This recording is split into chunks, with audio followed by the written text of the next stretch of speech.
Last season, the Tar Heels had the lowest turnovers per game average in program history, but here's the thing. It could be even better next season.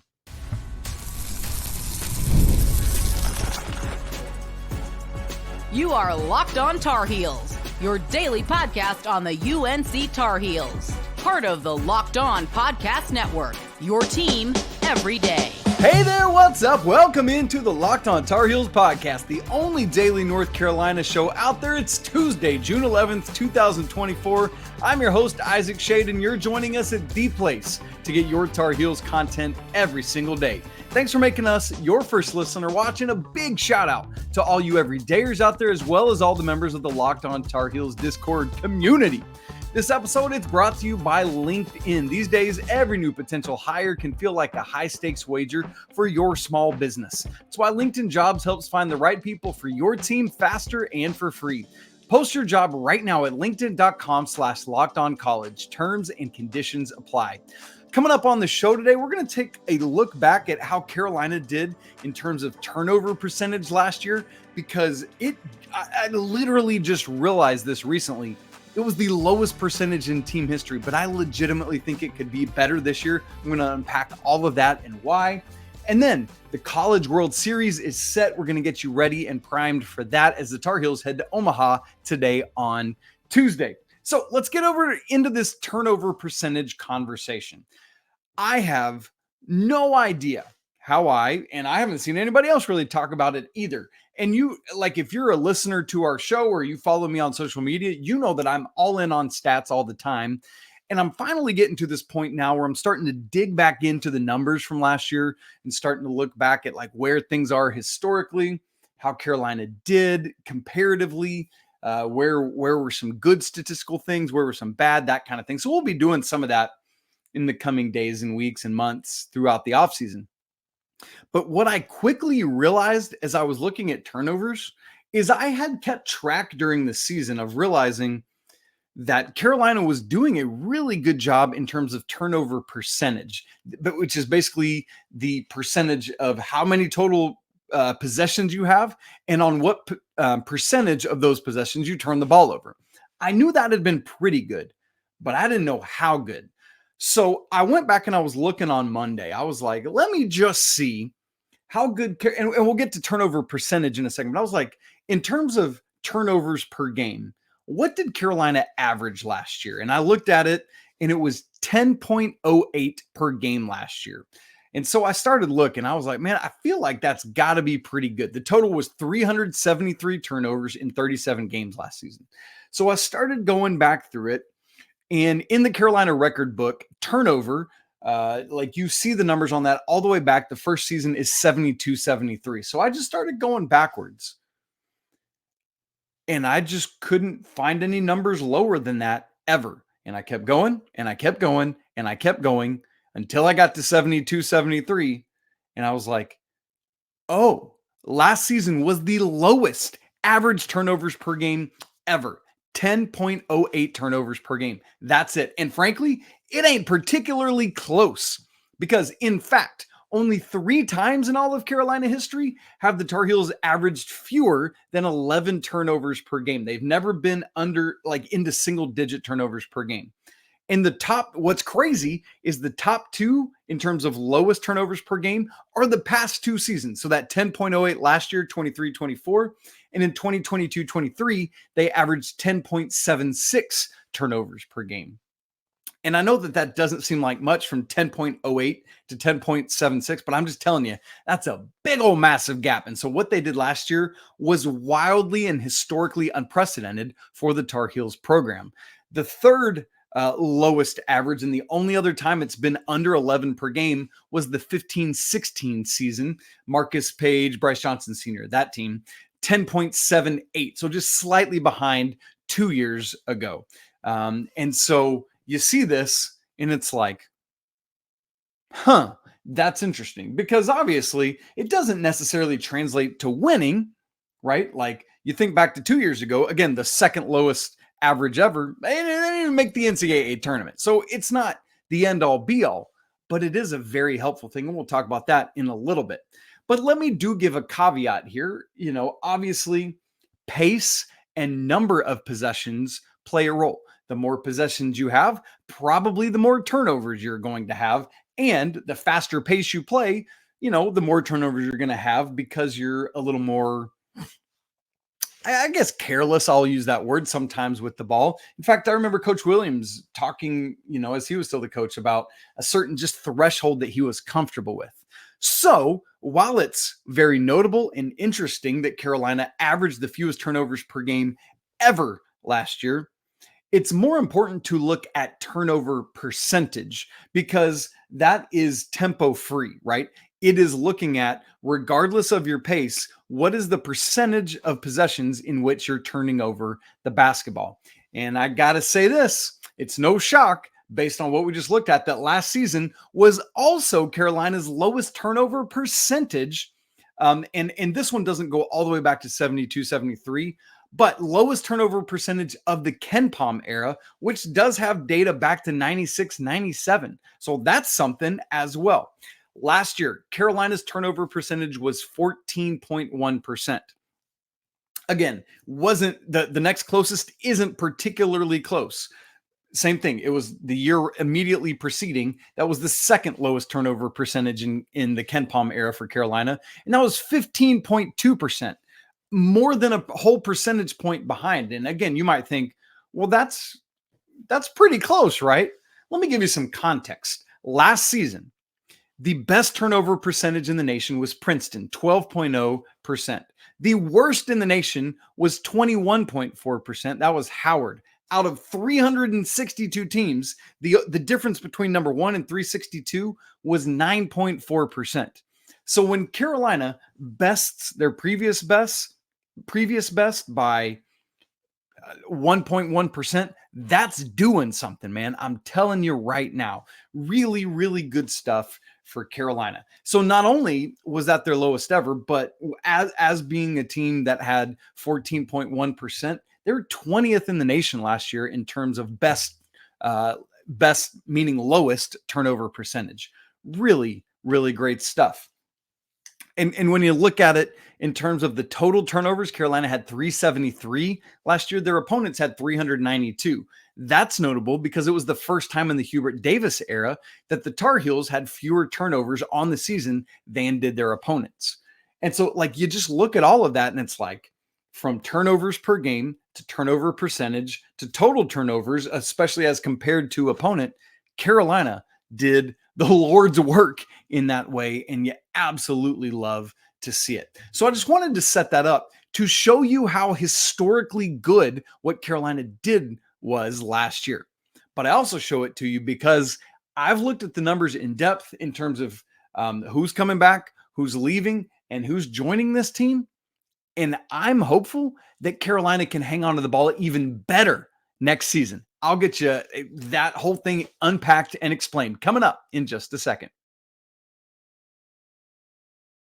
Right after I tell you about LinkedIn Jobs, when you're hiring for your small business, you want to find quality professionals that are right for the role. That's why you got to check out LinkedIn Jobs, which has the tools to help find the right professionals for your team faster and for free. And they're not just some other job board. LinkedIn helps you find and hire professionals you can't find anywhere else. Even those who might not be actively searching for a new job, but they might just be open to that perfect role if you can find them an offer. And in a given month, over 70% of LinkedIn users don't even visit other leading job sites. So what does that mean? It means if you're not looking on LinkedIn, you're looking in the wrong place. Because on LinkedIn, 86% of small businesses get a qualified candidate within 24 hours. So hire professionals like a professional with LinkedIn. And they know that small businesses like yours are wearing so many hats and that you might just not have the time or resources or capability to hire or even hire well.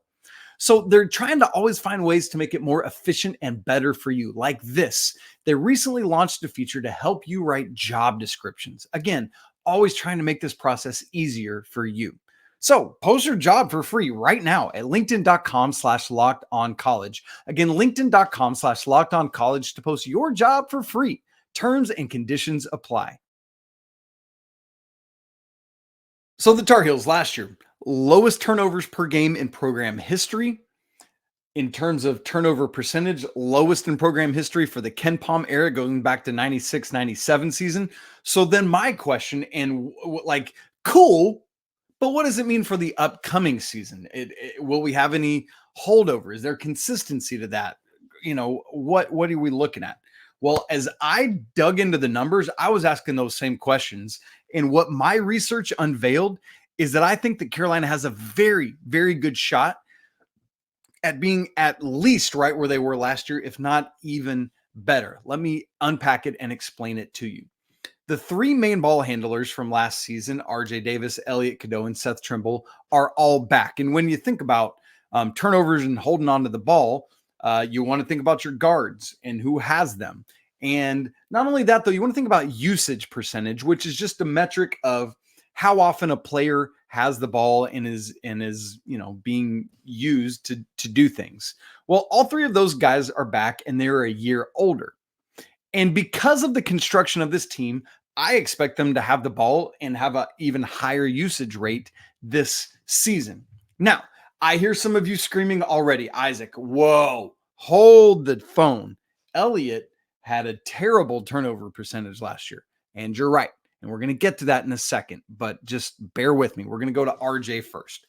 RJ, first 3 years, freshman, 1.9 turnovers a game, sophomore, 1.9, junior, 1.9.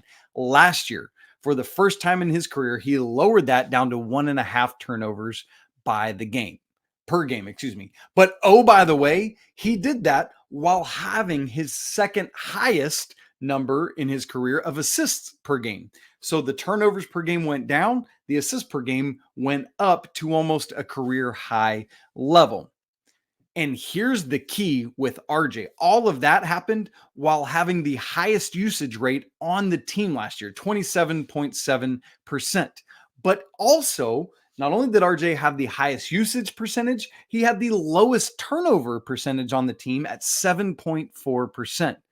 That is wildly impressive. The way that RJ was not only scoring and doing everything he was doing, but he had the highest usage percentage on the team, the lowest turnover percentage on the team. His turnovers per game went down. His assists per game went up.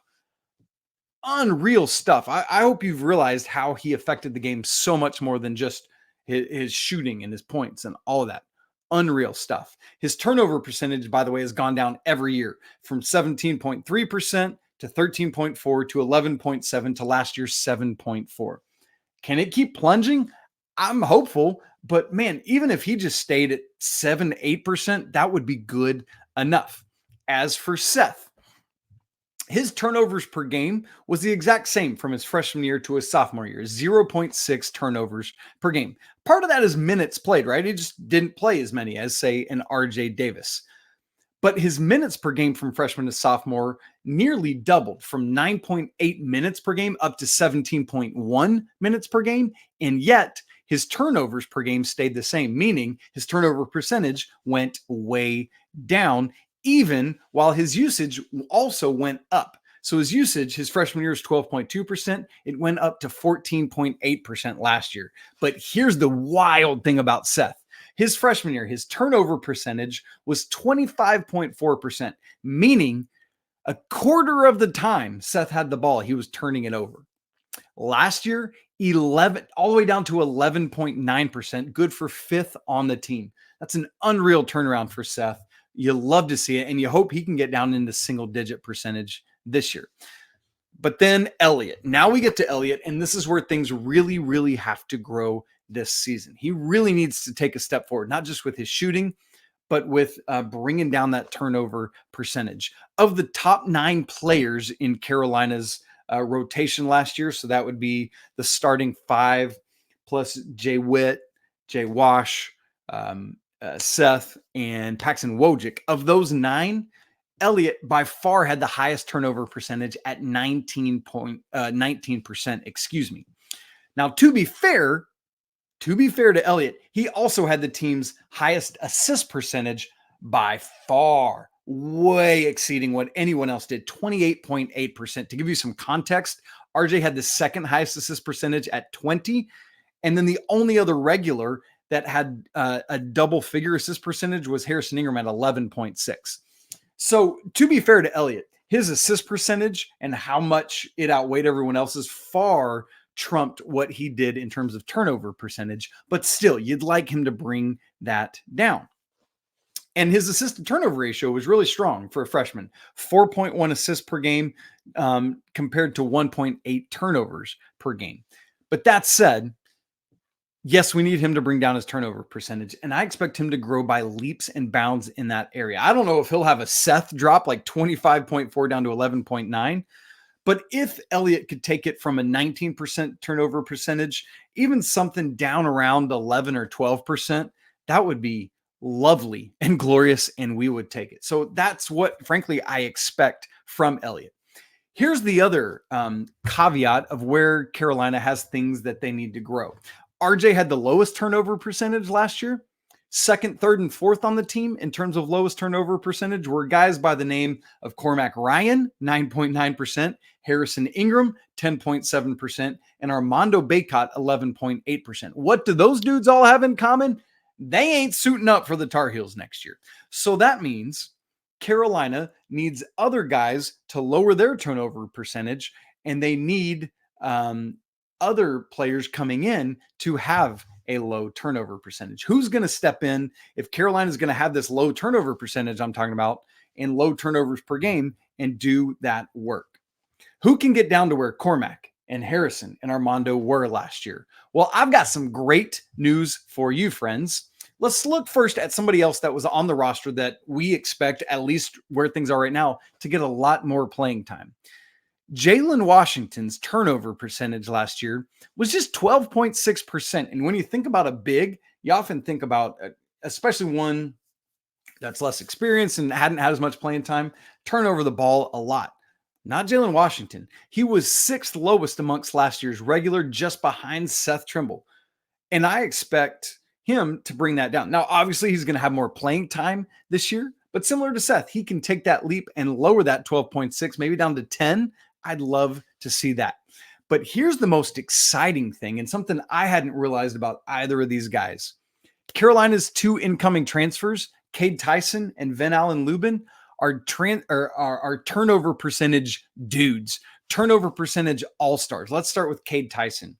In his 2 years at Belmont, his turnover percentage was 10.2% his freshman year and 10 flat last year.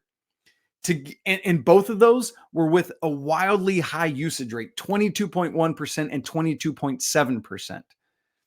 To put all of that in perspective, that would have been the second highest usage rate on Carolina's team last year, behind only RJ, but it would have also been the third lowest turnover percentage, behind only RJ Davis and Cormac Ryan.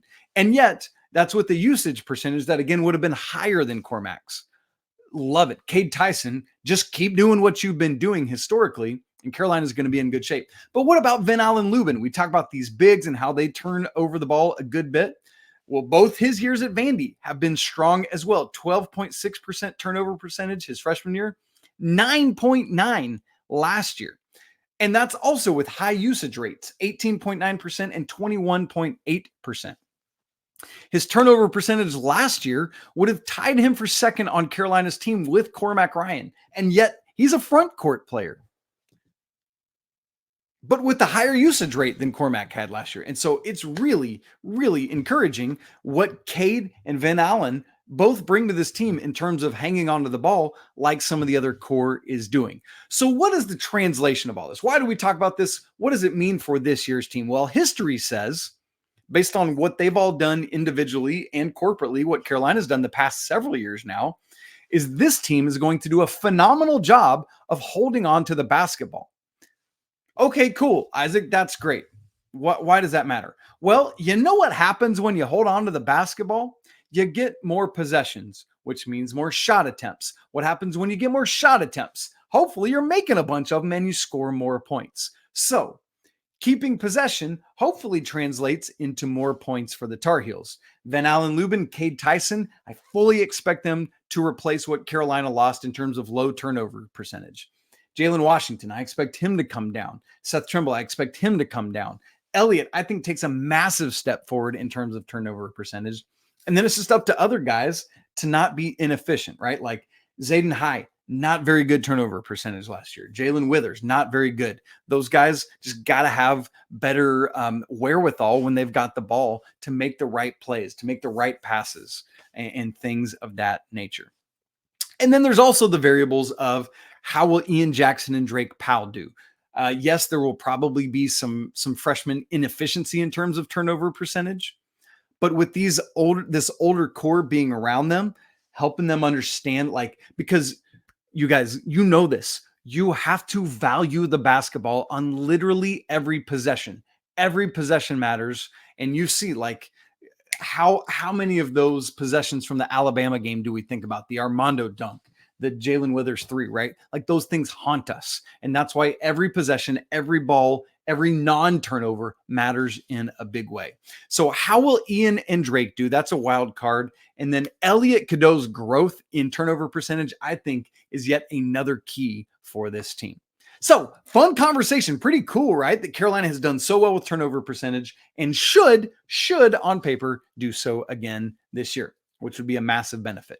Now, let's switch from basketball to baseball. The College World Series is now set, and you can go send off the Heels today as they take off for Omaha. And I'll get you primed and ready for that in just a second, right after I tell you about FanDuel. Summertime, it means baseball, NBA Finals, and more, and you can bet on all of it at FanDuel, our good friends. Right now, new customers get $200 in bonus bets with any winning $5 bet. That's $200 that you can bet on anything from the Finals MVP to who's going to hit one out of the park. What's up, Vance Honeycutt? How about NBA Finals MVP odds? Jason Tatum leads the way at plus 130. Followed by his teammate Jalen Brown at plus 155. Lucas slides into third at plus 650, followed by Drew Holiday. How about that at plus 700? NBA Finals MVP, go check that out, or any of the other great betting options at FanDuel. Visit FanDuel.com/lockedon and add a big win to your summer bucket list. FanDuel, America's #1 sportsbook. The College World Series is set. For those of you watching on YouTube, I've actually pulled up the bracket as it stands right now so that you can check that out. If you're listening back to this, you can either come find it on YouTube or check it out. The bracket is everywhere right now, and you can go and find that. And this truly is, thanks to what happened on Monday evening, there was only one super regional still going. NC State goes to Athens, Georgia, and knocks off the Bulldogs. And Mr. Condon doesn't send them home, keeps them home, while the Wolfpack are headed on to Omaha. And, cheer for the Wolfpack, don't whatever. But what's wildly interesting about it is it sets up essentially an ACC-SEC challenge. We don't have to wait for December for the ACC-SEC challenge in basketball. We're going to get one right now, right here in June, and you love to see it. 4 teams from each conference. It's not divided up evenly on the sides. The left bracket region is 3 ACC teams, 1 SEC team. Of course, it's the top team in the nation.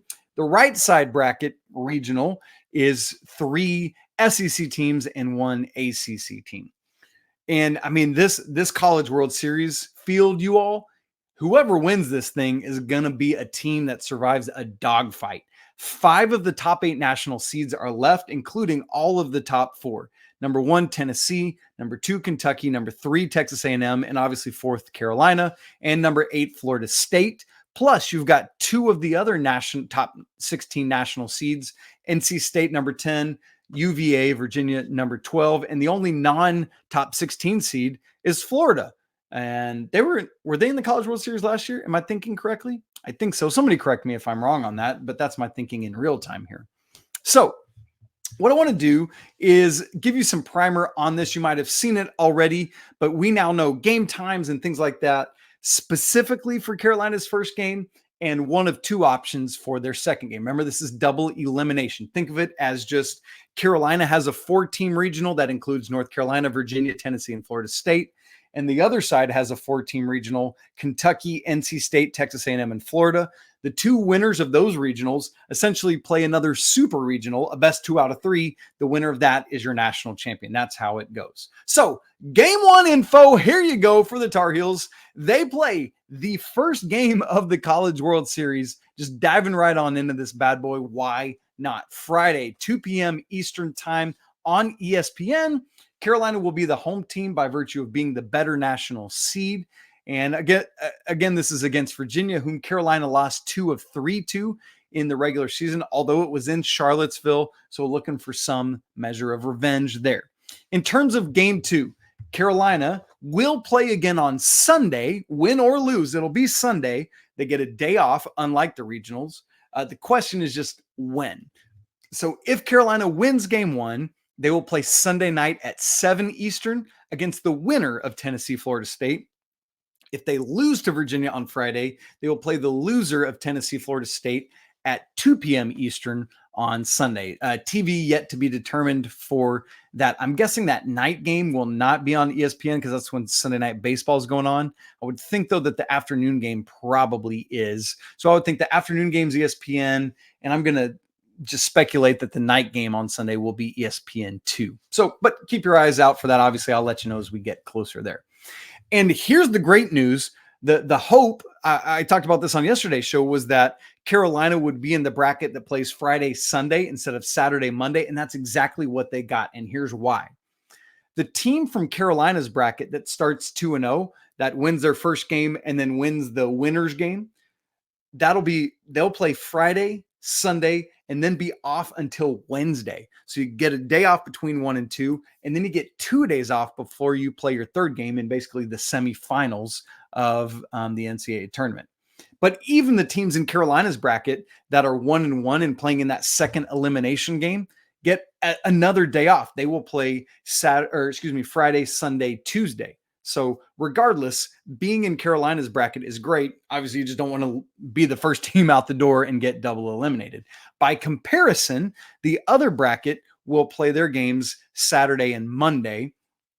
And that 2-0 team has to go Saturday, Monday, Wednesday. So not 2 days off for the winner. But the 1-1 teams have to go Saturday, Monday, Tuesday. No day off between that second and third game. So a nice little extra rest by virtue of being in the Friday, Sunday bracket. So we'll just take that. It's just a lucky thing. And then beyond there, we'll get to that as we unpack more and find all that out.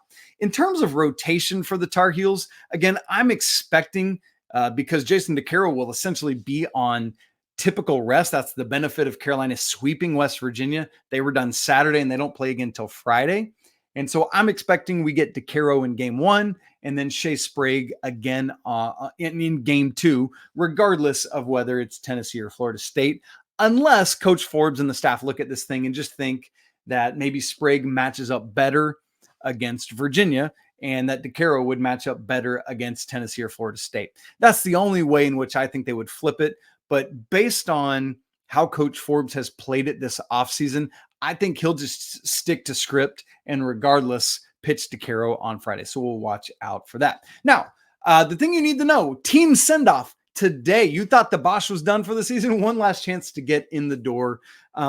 Gates open at 1 p.m. The team is going to leave. The bus will depart at 2 p.m.